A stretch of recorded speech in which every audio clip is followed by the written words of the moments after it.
I'm Elliot Gerson, Executive Vice President of the Institute, and I'm really thrilled to have you here this morning because what we're about to discuss is an enormously important, incredibly exciting new initiative of the Aspen Institute.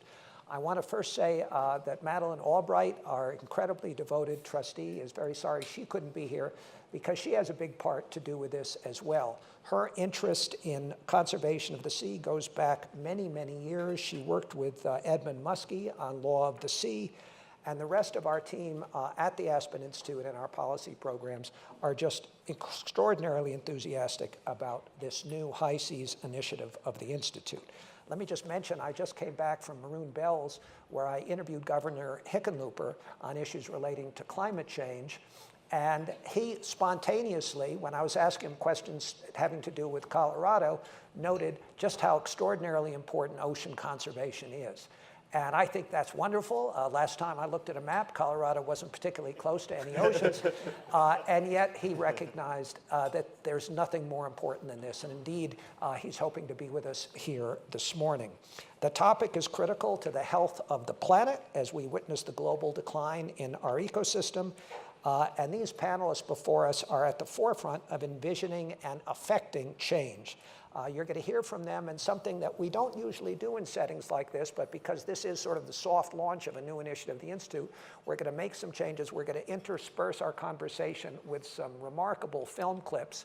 Let me also tell you that because there's so much we want to cover, that we're not going to have a formal Q&A after this here, which is our usual practice, but we invite any of you here interested by this, and please tell your friends in other sessions, there are 7 others going on at the same time, to join us back upstairs right here with you.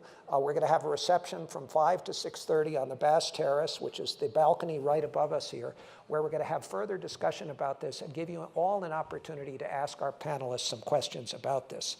Let me briefly introduce our panel, starting in the middle, called Her Deepness. Dr. Sylvia Earle, of course, is a National Geographic explorer. She's a lifetime Aspen trustee. She's led more than 100 expeditions and holds actually a record solo dive to 1,000 meters, hence Her Deepness. Her winning of the TED Prize brought our panelists together in an amazing collaboration with philanthropists, scientists, policymakers, and filmmakers, because this is also a public education campaign that has generated 5 films in 4 years to ignite really a global understanding of the ocean and action to protect key areas of the ocean. Sylvia mentioned to me just yesterday, she may say this again, that in her view, the idea that this group has may be the biggest idea of all time. That's quite a statement, but I don't think it's out of the question. Dr. Barbara Block, next to me, is a Stanford professor and outstanding marine scientist, conducting groundbreaking work revealing the secret lives of predators and living particularly in the high seas. David Shaw, at the end, is a highly successful businessman. He chaired an alliance to conserve a major area of the high seas, and he's played key roles on national park conservation and associations of scientists. And we also have Esau Sinnok, who's an Arctic youth ambassador who directly experiences the effect of changes in the climate and ocean community in his own community of Shishmaref, Alaska. He's spoken at the White House and is a leader of his generation speaking about the criticality of educating the public about these issues. So let me begin right away with Sylvia Earle. And Sylvia, what are the high seas exactly? Why are they so important? And tell us a little bit how they are governed and protected today. Or not. Or not. Well, big ideas. Here we are, Aspen. A time of big data, big problems. What we're going to really focus on is perhaps some big solutions. Now that we know what we could not know at any time in prior human history. You know, I began exploring the ocean in the 1950s. Just think what we did not know at that time as compared to what we now know, and also imagine where we'll be by 2050 if we keep doing what we've been doing, or if we make other choices, where we might arrive by the middle of this century or in the next 500, 5,000, all the future. Depends as never before on decisions, choices that we have the power to make now. It's a moment in time that we've never had before because we did not know. You know, humans, like a lot of creatures we share space with on Earth, we are territorial by nature. We have our homes, we have our communities, we have our cities, we have our states, we have our countries. We even have our planet. 500 years ago, Galileo had to go to the mat to try to explain that we're not the center of the universe. The universe does not revolve around us. We're just a tiny little piece in this vast universe. And we don't truly own the Earth, although some people are trying to own the moon and set up housekeeping on Mars. And I think it's kind of cool that we're doing that because it helps by reflection looking at what we've got right here. Setting up housekeeping on Mars is a big deal. The atmosphere there is mostly carbon dioxide. Here we have just enough to power photosynthesis, and we have 4.5 billion years of fine-tuning to get us to a place where life is pretty good for humankind. It wasn't always that way, and certainly not that way on the moon or Mars. Now we know, because we have images from high in the sky, from deep in the sea, data, the sharing of information that now makes it possible to see what we could not see before. So go back to the 1950s. People had already begun to take claim of the ocean, the border around the shores, out 3 miles, out 12 miles in some cases. But there was the idea, and it still persists, that the high seas belongs to everybody, the global commons. Everybody uses the global commons, and we think about how do we use the global commons? Well, we use it as a dump site. We use it to take things out, whether it's oil or gas or minerals or fish or lobsters or clams or all the things that live in the ocean, wildlife from the sea. What we haven't really faced up to right about now is that the most important thing that we take from the ocean is our existence. Our existence. When you think about what is a tree worth, board feet of lumber, we know how to calculate that. What's a tuna worth? You'll hear from Barbara Block about that. It's worth a lot if you weigh it, if you kill them and weigh them, sell them. But there's another value, as with trees. Fish in the ocean, all life in the ocean. It's our life support system. Like the natural world generally, we are here because we have a life support system that has taken hundreds of millions of years to get into a state that is just about right for us. It's taking us a few decades. Look at the numbers, look at the data, look at the melting ice in polar areas. Look at the 90% drop in sharks, in tunas, in many of the creatures that we've been taking from the sea, because we have technologies now that make it possible as never before to extract and market and consume wildlife. Think of that as blue carbon. Like trees, we understand there's a carbon-based value in today's climate-conscious world. But what about blue carbon? What about the CO2 that's emitted when you kill a fish into the atmosphere? Its carbon is released versus capturing it. Think about the oxygen that's generated mostly by the ocean. About half, maybe more. Think about the processes, the chemistry of the ocean that we're disrupting through our actions. Well, I didn't think about it as a kid. Like everybody else at the time, I think we thought the ocean was too big to fail. There's nothing that we could do to harm the ocean. A lot of people still think that, or they think that still that the best use of the ocean is through what we can take from it or what we can put into it, not realizing that the ocean governs planetary chemistry. Every breath you take, every drop of water you drink, no matter where you live, even here in Colorado, you're connected to the ocean. We can see these things, we know these things, but we aren't behaving as if it matters. So, the high seas, back to your question, circular route to get to the answer.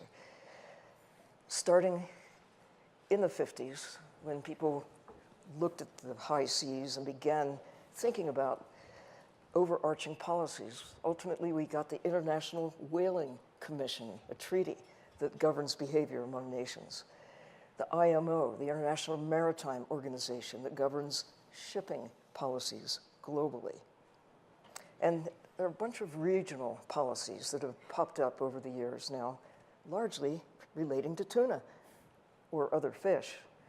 But it's amazing. And deep sea mining is the other, that when the law of the sea, the international law of the sea, came into effect finally in 1994, that's when nations overall began to look at what could be done to govern the high seas. So we now face the opportunity to make choices.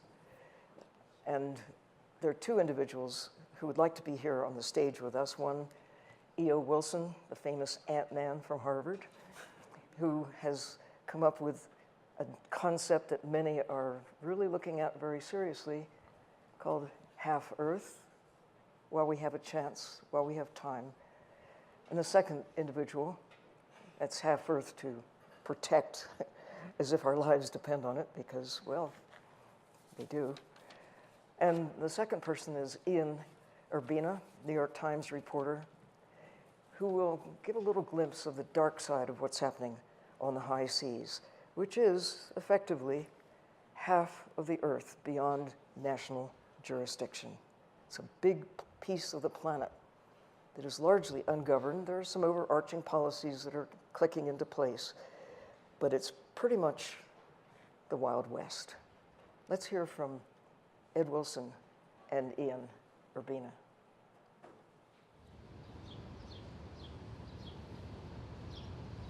So we say species are disappearing at the rate of about 1,000 times faster than before humans came along. We will be down to as few as 1/2 of the species still surviving at the end of the century. Now that is catastrophic. It has consequences that no one can predict, but they're not good. It's quite likely that the whole living world will start to dissolve and go down faster and faster. What would be a solution? If we could save half of the Earth as a reserve, and we included in it especially the places that are called hotspots, that is where you have the most endangered species already present, then we could permanently save about the mid-80%.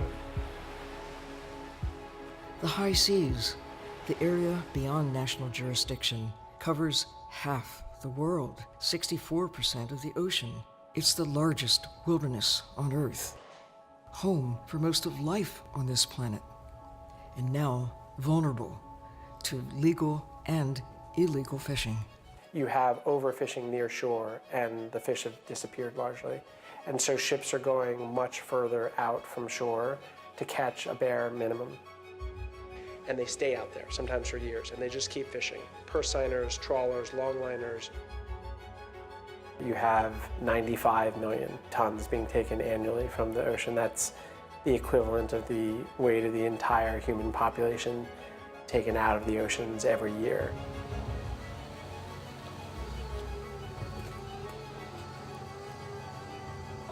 If we could stop fishing in the open sea, that's a place anybody can go from any country individually or whatever and take what they want. What would actually happen, and 2 studies have shown this, I mean good science, and the total productivity in fisheries as well as protected biodiversity would increase several times. E.O. Wilson has been here before. He's sorry he couldn't be here this time, but he's so powerful on this topic. Barbara, you've been working to protect the high seas with game-changing technologies. Let's take a look. I think we have another clip to show. The California Current is a river within an ocean. Each spring, it generates an explosion of life. Plankton blooms feed vast schools of anchovies and sardines. They become fuel for predators. Blue and humpback whales arrive first. Elephant seals swim thousands of miles from North Pacific and subpolar seas to breed and molt. They haul out beside even larger colonies of sea lions. These pinnipeds draw the white sharks. Fewer than 300 white sharks swim to California from 2 mysterious offshore habitats: the waters surrounding Hawaii and an unexplored wilderness, the subtropical gyre nicknamed the White Shark Cafe.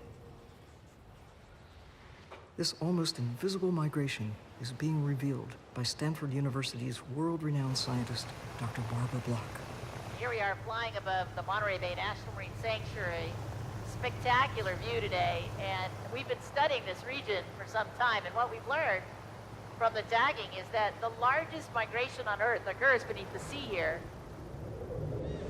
We have over 100 hours underwater on white sharks with accelerometry, with magnetometry, so that'll give us a pitch, with recordings that are visual, so that for the first time, we really get to see the ocean from the white shark's perspective. We get to see it from the elephant seal's perspective, from the humpback whale's perspective.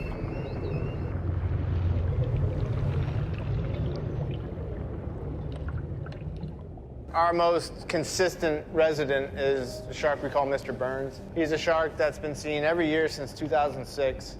We haven't seen him yet, which is a little bit concerning, just because he's so consistent.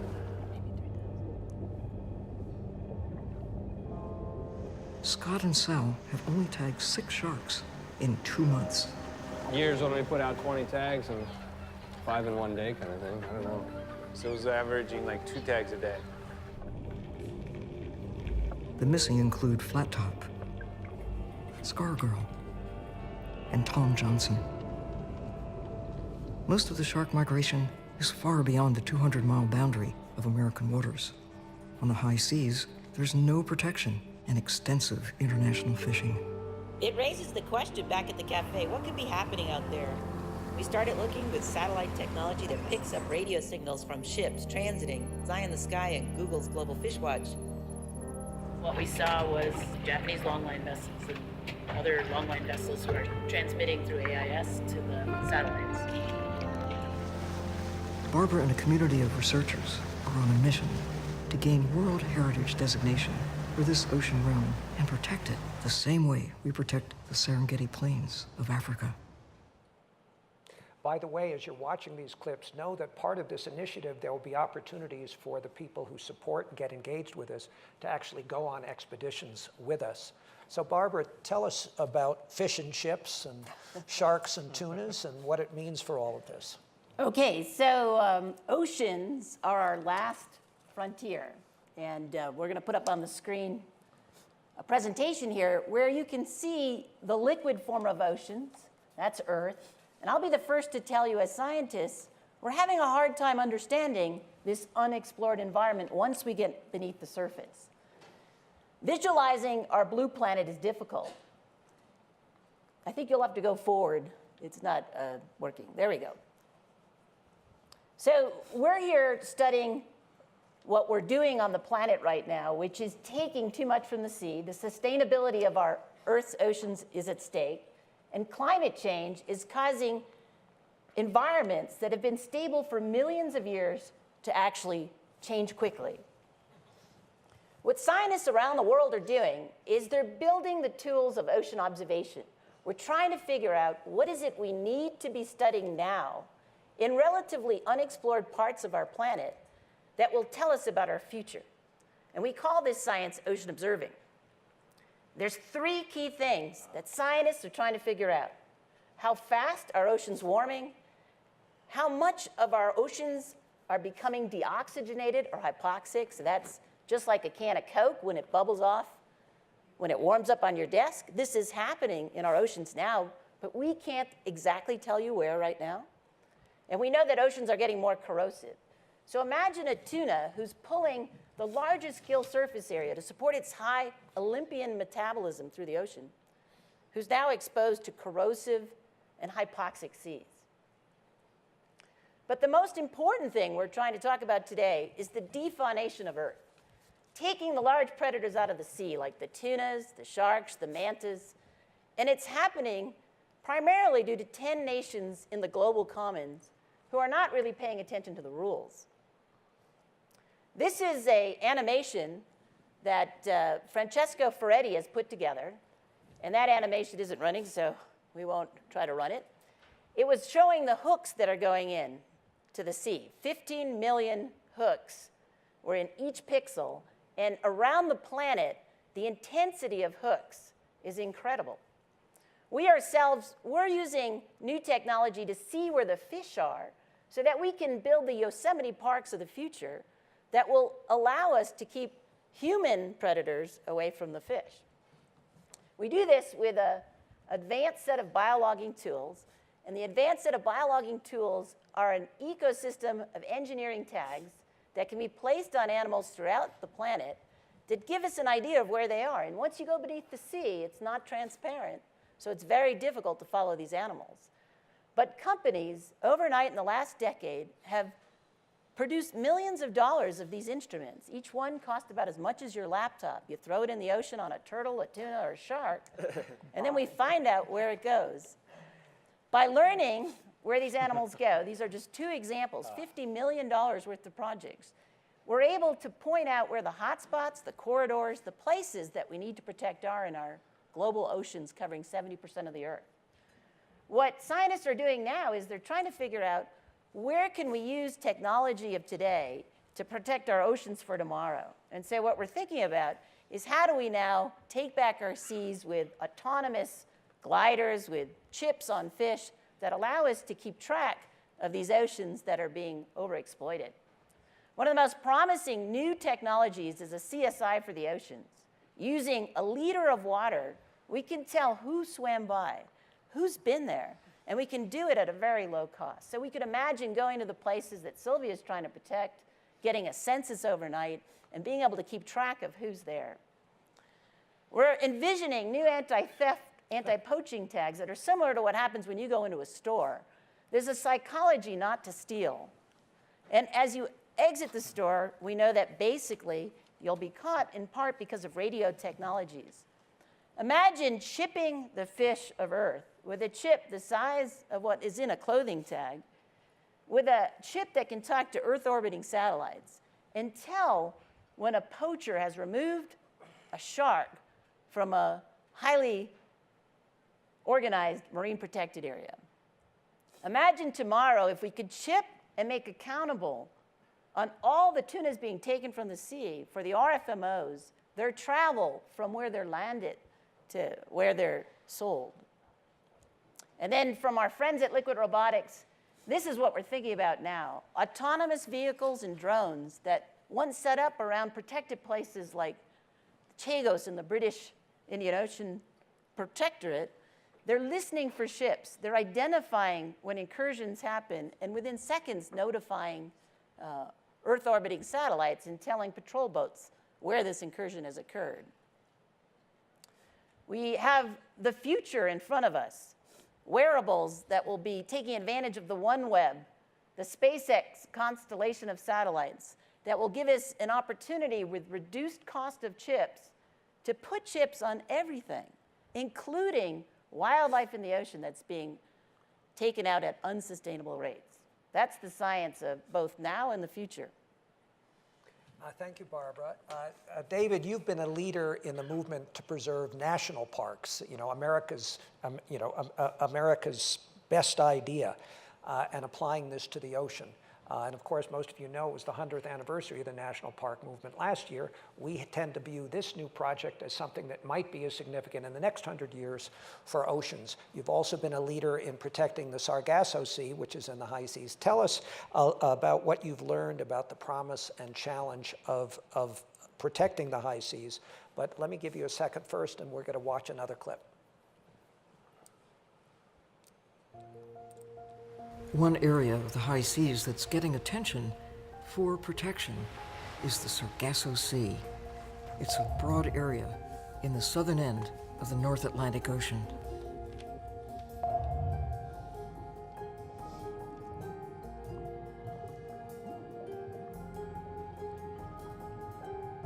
When you talk about protecting high seas areas, and you think about the ones in the world we want to protect, and there are a lot of them, the Sargasso Sea stands out largely because there's something to see. You have literally this rainforest canopy, this upper branches of this tree that spreads out everywhere, and it's full. I mean, it is full of life. It's a nursery area that just stays out there in the open sea. The currents in the Sargasso Sea move in a gyre, as they call it, and traveling with it are the cornucopia of little creatures, the young stages of tuna, of swordfish, of turtles. The Sargasso Sea is teeming with life. It is an open ocean refuge for marine wildlife that justifies ranking alongside legendary terrestrial sites such as the Serengeti Plains and Yosemite Park. There must be some place where these forests of unique creatures can be safe. And so the idea that we can sort of, all of us as a group, get together and tell a story, a new story, about how humanity can sort of counter the negative effects of the things it's done and reclaim those areas that we haven't yet completely damaged and actually get there and do something about it now. It counters that general pessimism that is really at the fundamental problem with why we're not changing how we behave.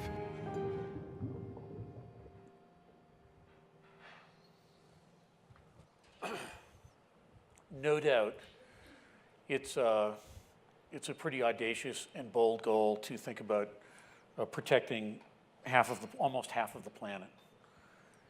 And but I'd like to give you some examples of things that give us hope and experience that we've had that will help us get there. It gives us conviction that this is a job that we can get done. So as one example, you just saw a clip about this. In 2011, I led an effort with Sylvia Earle and others to create a precedent-setting high seas stewardship mechanism focusing on this 2 million square miles of high seas in the North Atlantic, the Sargasso Sea. And to many people, the concept of doing that seemed impossible. And people really didn't think that it was reasonable to undertake that. 3 years later, on March 11, 2014, countries representing 300,000 linear kilometers of coastline adjacent to the Sargasso Sea signed the Hamilton Declaration for the Protection of the Sargasso Sea.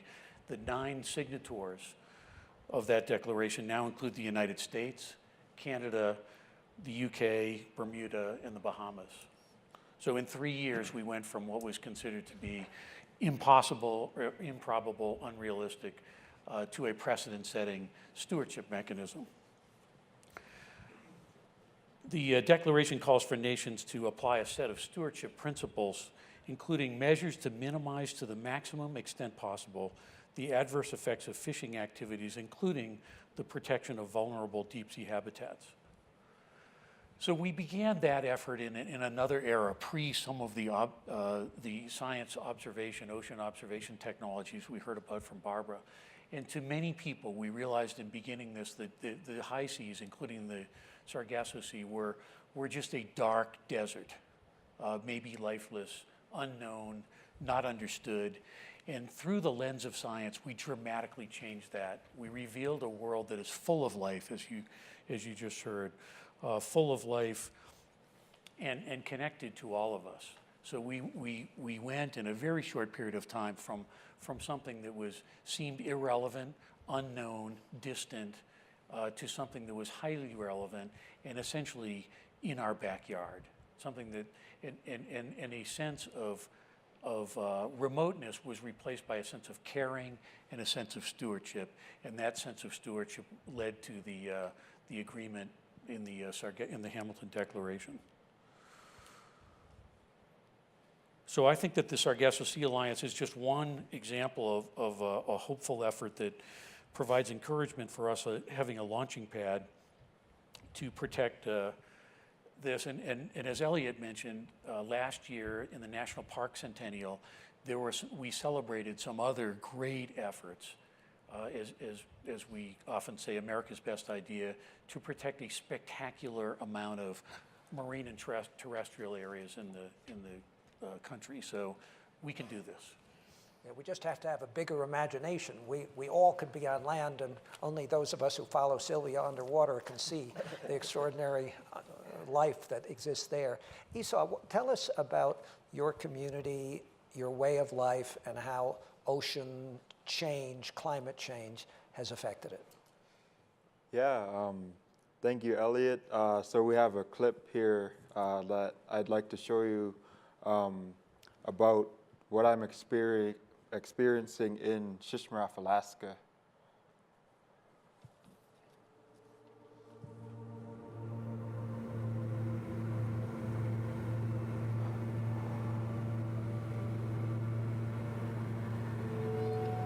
Shishmaref, Alaska is an amazing place. I wake up every morning in my grandparents' house to an amazing view of the shoreline and the Chukchi Sea. Shishmaref will be underwater within the next 3 decades.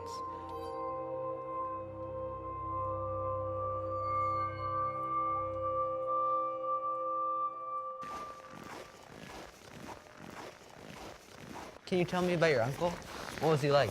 He was a great guy. He was amazing. Everybody loved him. June 2nd of 2007, he passed away. He fell through the ice. That's the first time I've ever seen climate change happen. So it's not just a political issue to me. It's personal. It's emotional.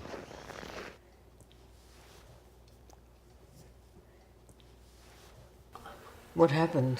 They were hunting that way on June 2nd in the morning, early morning. They say about maybe 4 or 5 o'clock. Matt and him would take their time coming.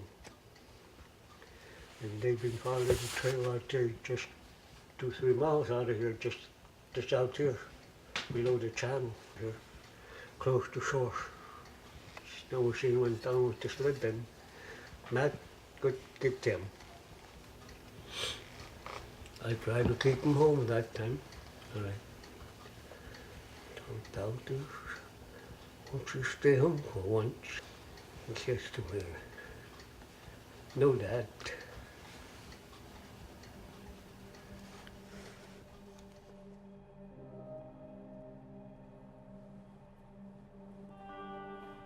Long time ago, we used to have up to 2,500 more feet of the island, and that there was 19 houses over here.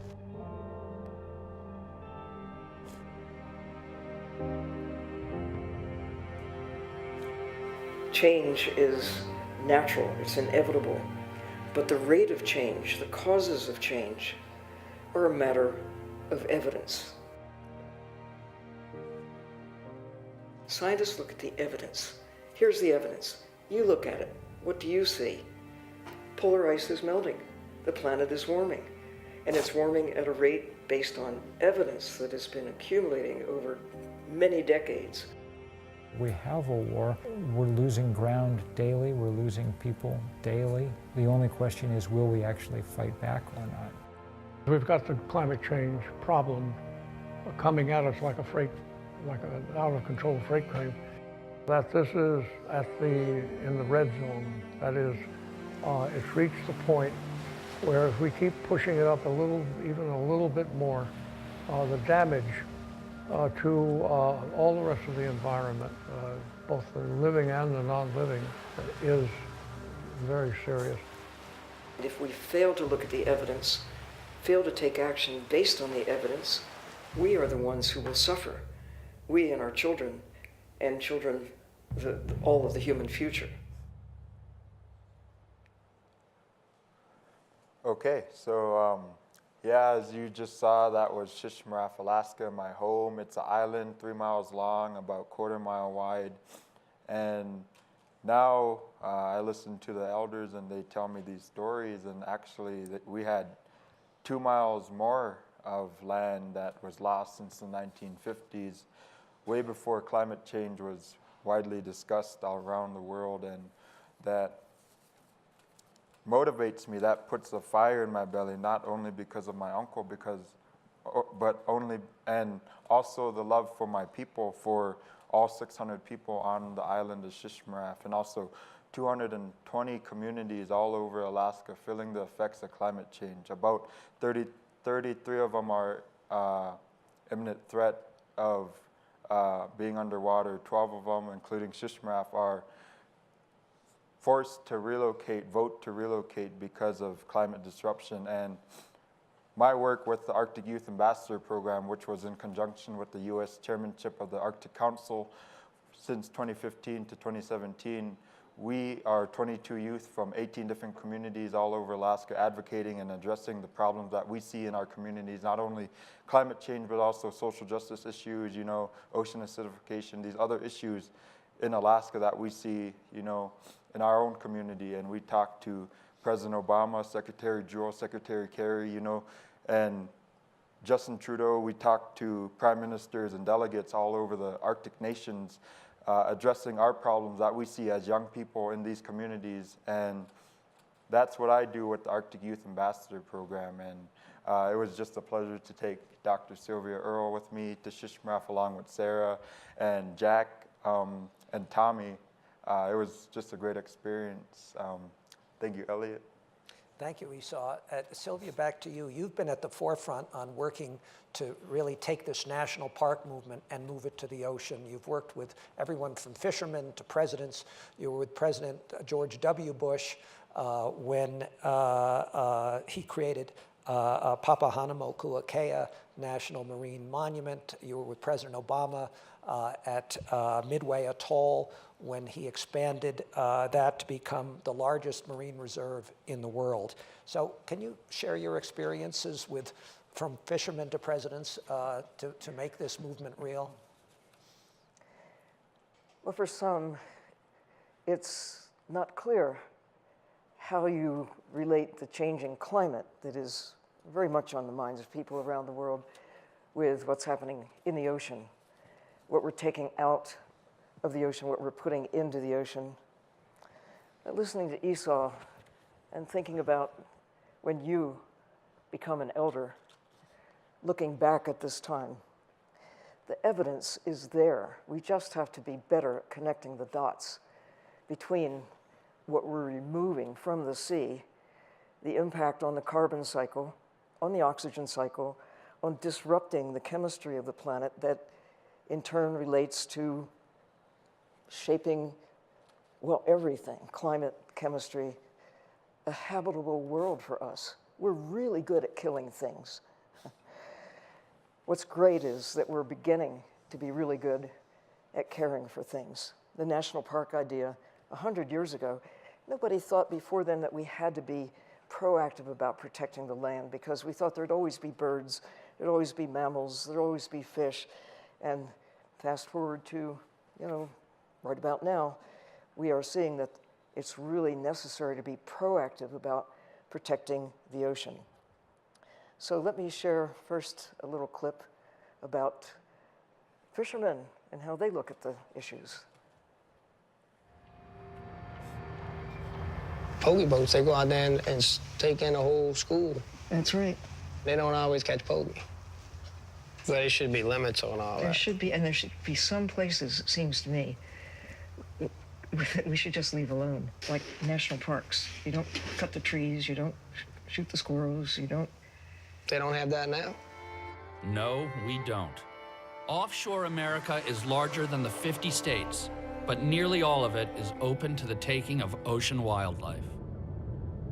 Now we know what we could not know when I was a kid, that the ocean governs climate, absorbs much of the heat, regulates temperature. It's 97% of Earth's water is out there in the ocean. And we have a chance that will never come again. More than a century ago, we killed every great auk, every passenger pigeon, every eastern elk, and nearly the last buffalo. The turning point was photography and images that galvanized a nation. Then in 1871, 28-year-old Civil War veteran William Henry Jackson became official photographer of the Hayden, Wyoming expedition and made history. Jackson's stunning images inspired President Ulysses S. Grant to create the world's first national park, Yellowstone.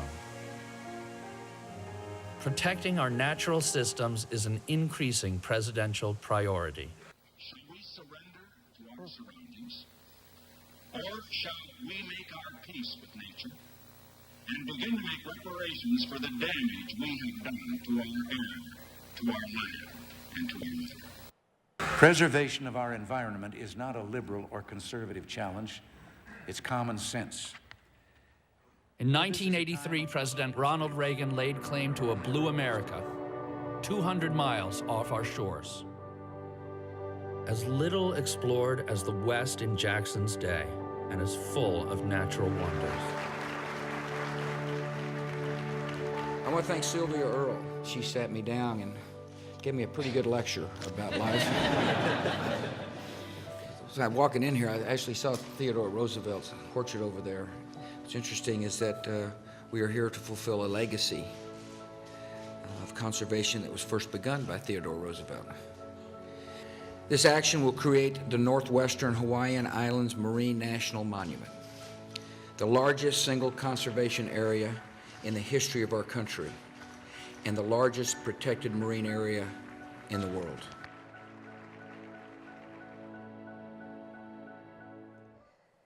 So woohoo, you know? We're on a roll. The very idea that we humans can show some restraint, so show some understanding, show why it matters. That's the key.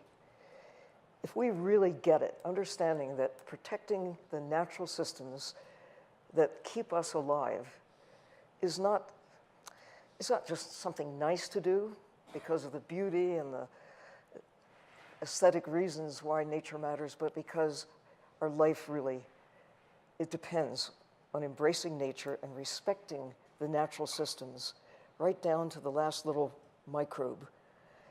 It all comes together. And the great thing is now we know, we can see it, we can understand it, and we can take action. So within the national jurisdiction areas, the exclusive economic zones, things are beginning to move in the right direction. And it was actually George W. Bush who lit a fire. Nations around the world began to take notice. And you can really look at the evidence. At the time that George Bush took that action, it was a tiny fraction of 1% of the ocean, where even the fish and lobsters and shrimp and things were safe, proactively protected. So it started to move up from there. Chile took action. The little island nation of Palau took action with protecting 80% of their entire exclusive economic zone, managing their inner 20%. It's kind of an idea that seems to be catching fire. We have to protect a lot of the ocean if we are to have the benefits that we heretofore have taken for granted. So last September, let's take a look at this last little clip that I'm going to show about what President Obama did to move things forward.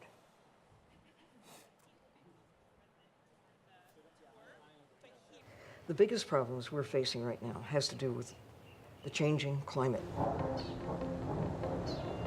We have a chance that will never come again to stabilize things, protecting the natural systems that are still in good shape and restoring what we can. So I quote you at the end of the presentations that I give. What we do in the next 10 years will impact what happens in the next 10,000 years. We are at a pivotal moment in history. Now is the time we must act. Doctor, how are you? I am in awe of anybody who's done so much for ocean conservation.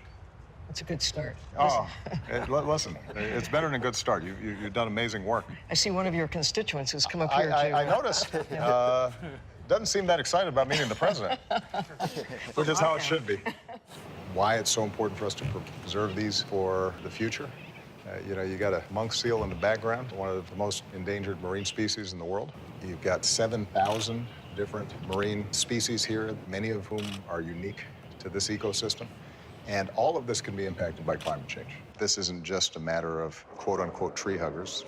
All of Fish us, huggers. yeah, or fish huggers, or coral huggers. Right. All of us depend on these ecosystems, and Yes. they're incredibly. Yes. In some ways, they're incredibly resilient if we do the right thing, but they're also really fragile when we do the wrong thing. People have to know.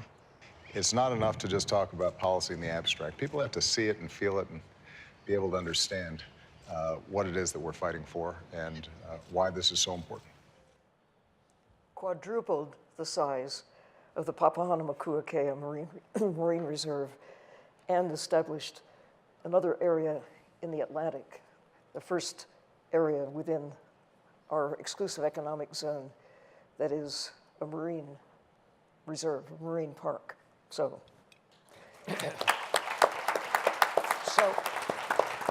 So David, tell us about the new Aspen High Seas Initiative and its principal elements and what we hope to achieve with it.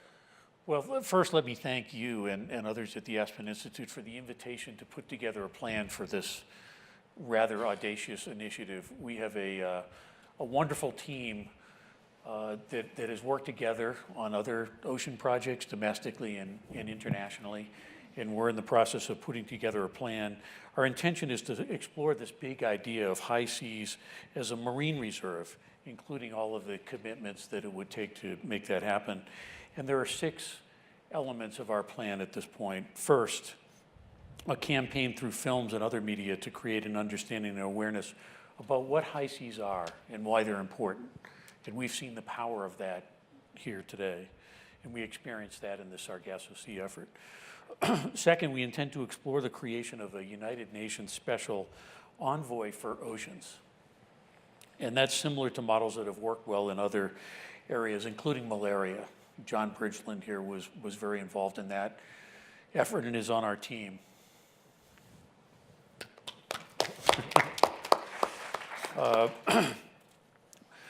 Third, we want to engage the public and particularly the next generation of stewards. We've seen a great example of that here today. And we're considering the creation of an Ocean Conservation Corps modeled after other volunteer organizations like the Peace Corps and many others that have such an impact on society. Because high seas are adjacent to all oceans on the planet, this is really important, adjacent to all ocean on the planets within these national jurisdictions, which extend 200 miles from land in all countries. Our effort is potentially beneficial to all of those. So we'll be the neighbor of the high seas are, I should say we will be, the high seas are the neighbor of all these areas. And we see an opportunity there to create a global service and advocacy center for inspiring and supporting local marine conservation efforts across the world. We're also looking at several very specific high seas marine initiatives, including the White Cafe, which you've heard about. White Shark Cafe. White Shark Cafe. And finally, this is very important, we want to inspire an overarching global high seas compact among nations through the United Nations to bring better governance and stewardship. And at the recent United Nations session around World Oceans Day, we were inspired that the mood, the sentiment for that is very strong. So the time is now. Those are our 6 elements. That's great. So as we've heard, there's going to be an experiential aspect of this, Barbara. You've been taking students to sea at Stanford. Can you just tell us a little bit about that experience and how that might give us hope for this much more audacious plan that we have? So one of the really interesting aspects, the coolest aspect of this plan is to empower youth. So Ocean Conservation Corps is a new concept, and the idea is to get a service year funded for everyone from 18 to 28, college-age students, as well as students of younger ages. And if we could run the clip. At Stanford, we know the power of taking students to sea.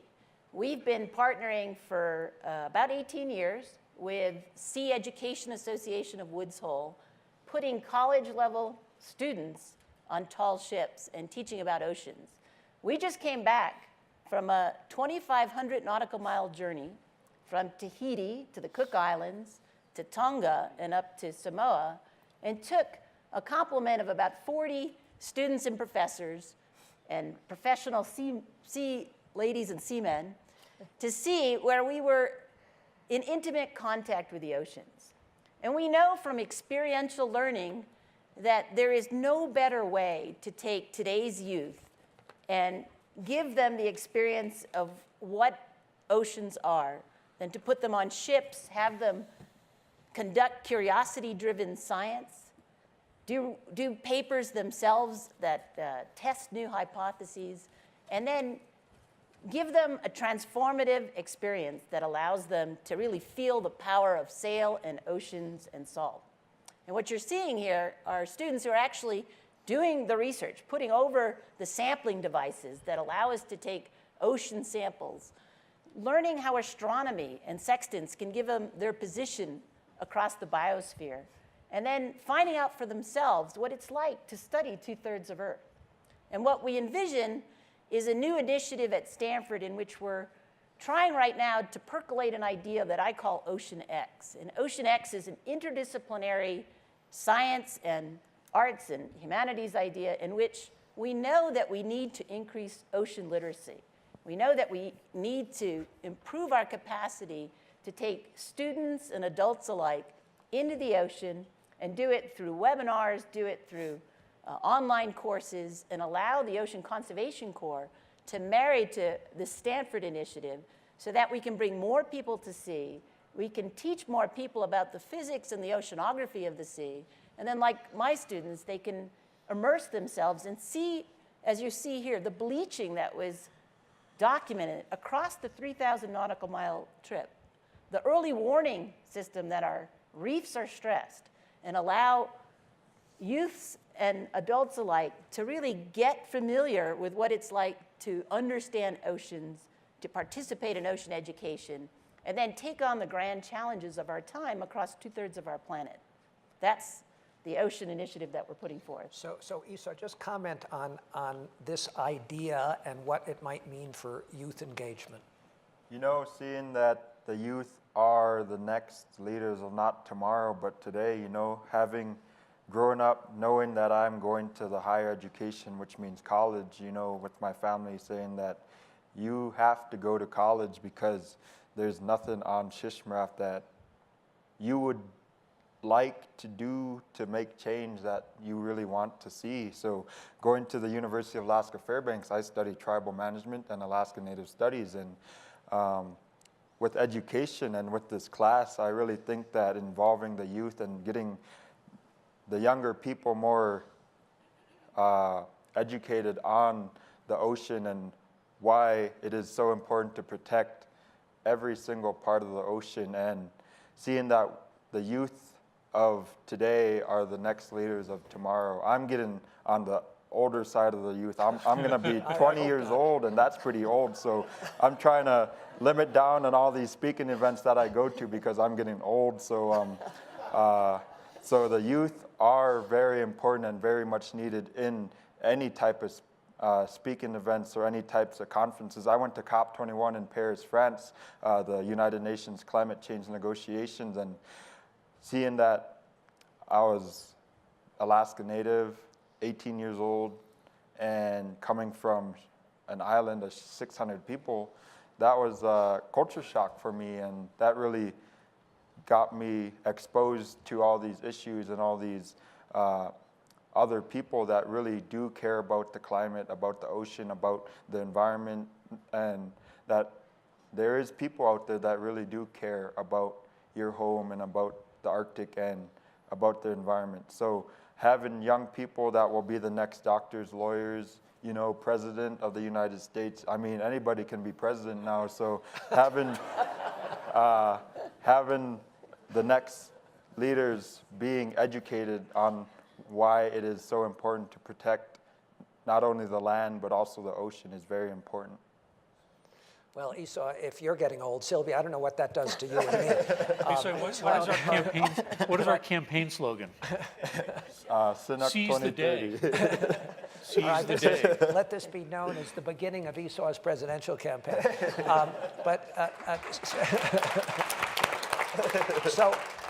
So, I mean, Sylvia, obviously the president has recently withdrawn from the Paris Accords. You at a UN conference on climate change in 2014, which did not even refer to the ocean, said the ocean was the big blue elephant in the room. Just talk to us for a minute before we need to wrap this up about the nexus between climate change and the oceans and this project. The big blue elephant in the room. Don't you see it? If you didn't before, I hope you glimpse the big blue elephant now. The idea that the ocean has been with us all along sets Earth apart from all other places in the universe, keeps us alive. We have to return the favor. We have to keep the ocean alive. Now we know. The big idea, you might ask, so what will be the consequences if we sort of put a hold on all of those fishing activities out in the high seas? What would be the cost? Who would suffer? Who would gain? All of us would benefit, but who would bear the cost? Well, it turns out that most of that high seas fishing is subsidized, and the cost of keeping those ships out in the high seas, if you took away those subsidies, it really would not, the books would not balance very easily. And then what about food? Where does all that fish go? The large-scale industrial fishing is not directly related so much to human consumption as it is to be turned into industrial products like food for cows and chickens and pigs and fish farming and fertilizer, all those things that we think of as products. Meanwhile, what are we trading off? We're trading off the living ocean.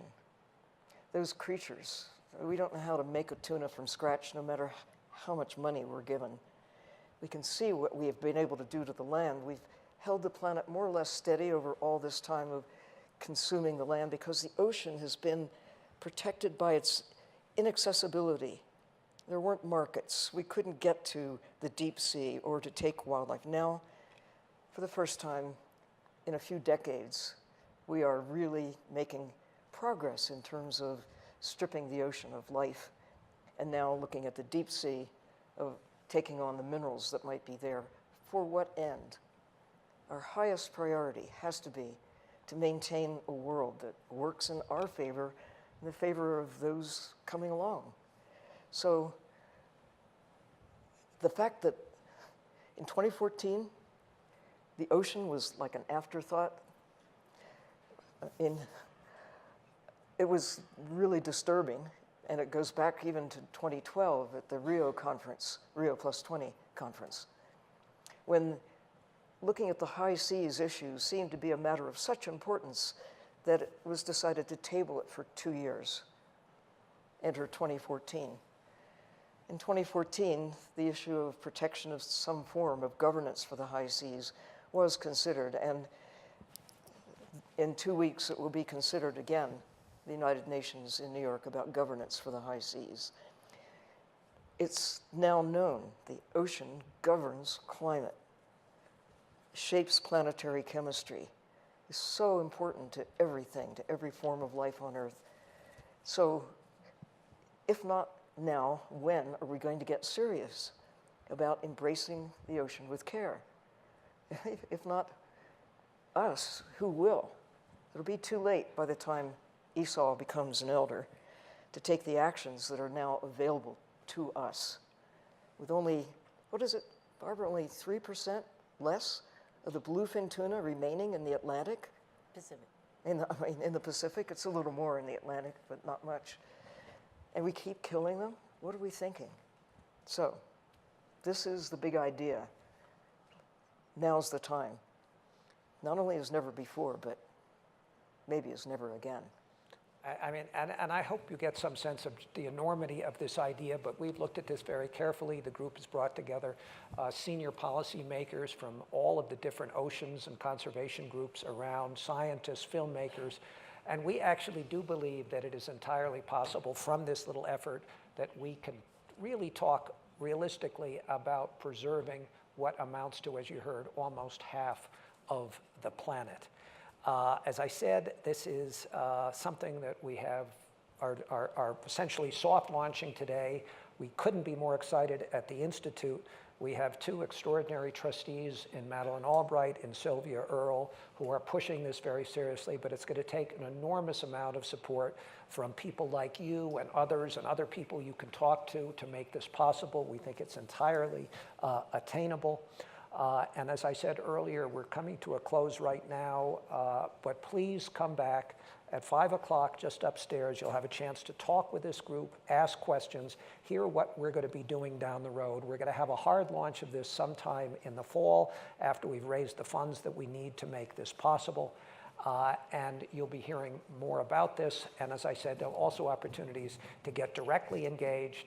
And we are especially excited about getting young people engaged like this, young people like Esau, as well as people like those of us in the room who would like to go out on some of these expeditions. We're going to do films, we're going to do public education, we're going to be with students, and we really think that we're going to be accomplishing something very, very big.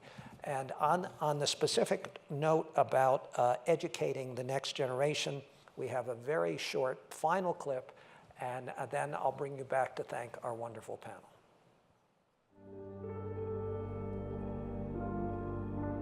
In just my short lifetime of 19 years, been able to see immense change in at least the one habitat that I've been able to dive on since I was 4 with my dad. The way I remember it is this absolutely magical place, these immaculate reefs, such vibrant color, no matter where you went, a treasure trove of fish and incredible ecosystem. But now, going back the last 3 years, it looks like a pile of rubble after a building was demolished in New York City. It's all gray and white and crumbled, and the fish are gone, and that's only in 12 years, yeah. We have no more urgent task. Our problems are man-made, therefore they can be solved by man. We all inhabit this small planet. We all breathe the same air. We all cherish our children's future. And we are all mortal.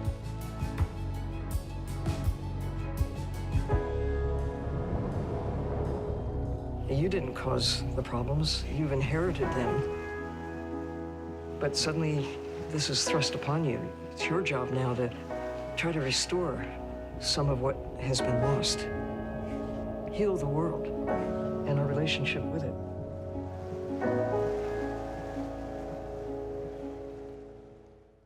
Ladies and gentlemen, let's save the high seas and thank our wonderful panelists.